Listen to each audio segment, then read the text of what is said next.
ஜொகூரில் நடத்தப்பட்ட சோதனையில் சட்டவிரோதமாக மலேசியாவில் தங்கியிருந்த 130 வெளிநாட்டினரை ஜொகூர் மாநில குடிநுழைவு துறை கைது செய்துள்ளதாக தெரிவிக்கப்பட்டுள்ளது.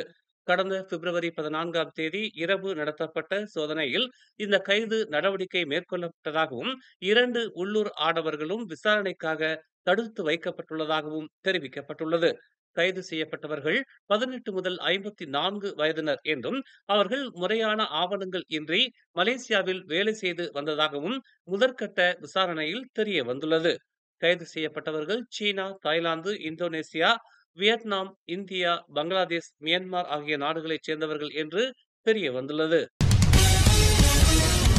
செத்தியா சிட்டி மாலில் அண்மையில் நடந்த துப்பாக்கிச்சூடு சம்பவத்தின் பின்னணியில் இருந்தவர் என்று நம்பப்படும் சந்தேக நபரை போலீசார் இன்று சுட்டுக் கொன்றனர்.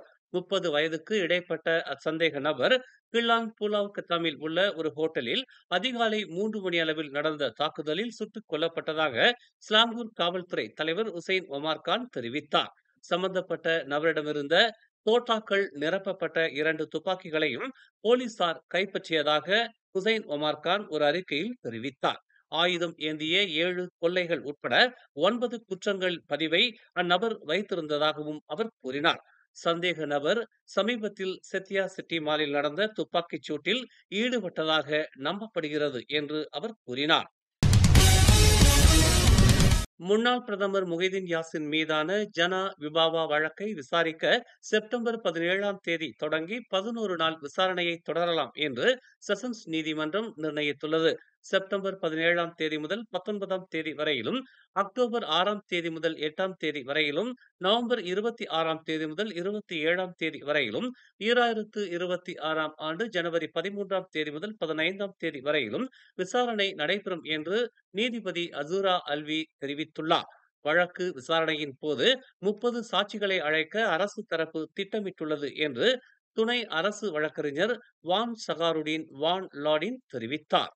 இந்நிலையில் பெல்ஜியத்தில் நடைபெறும் மாநாட்டில் கலந்து கொள்வதற்காக முகைதீனின் பாஸ்போர்ட்டை இன்று முதல் மார்ச் 3ஆம் தேதி வரை தற்காலிகமாக விடுவிக்கவும் அசூரா உத்தரவிட்டுள்ளார். அடுத்த வழக்கை மே 14ஆம் தேதிக்கு நீதிமன்றம் ஒத்திவைத்துள்ளது.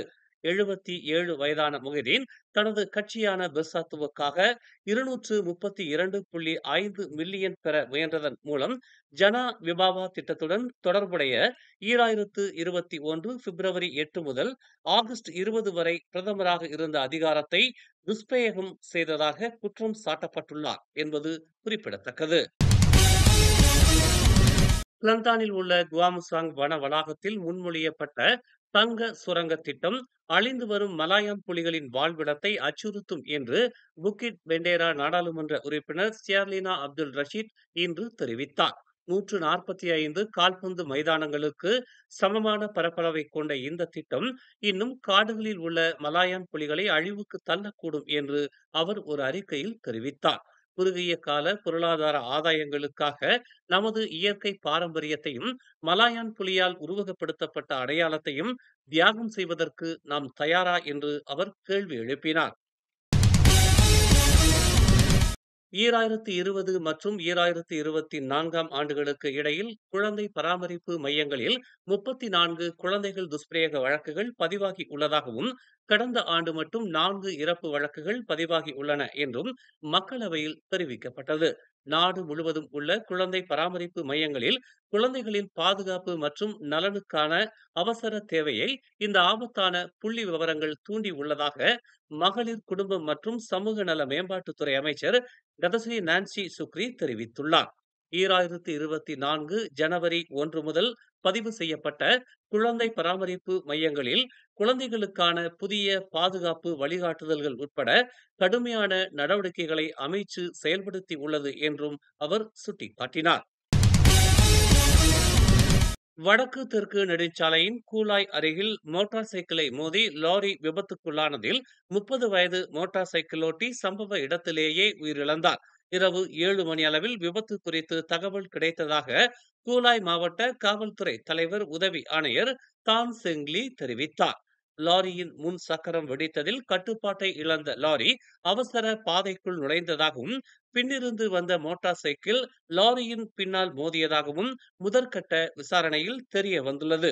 விபத்தில் 30 வயது மோட்டார் சைக்கிள் ஓட்டி சம்பவ இடத்திலேயே உயிரிழந்த நிலையில் லாரி ஓட்டுநரிடம் விசாரணை நடத்தப்பட்டு வருவதாக தான் செங் லீ கூறினார். மேலும் செய்திகளை தெரிந்து கொள்ள தமிழ் மலர் நாளிதழை பாருங்கள். எங்களோடு இணைந்திருக்க மலர் டிவியை பதிவு செய்து கொள்ளுங்கள். உறவுகள் மகிழ்ந்திட விருப்பம் மற்றும் பகிர்வு சேவையை சொடுக்கிடுங்கள்.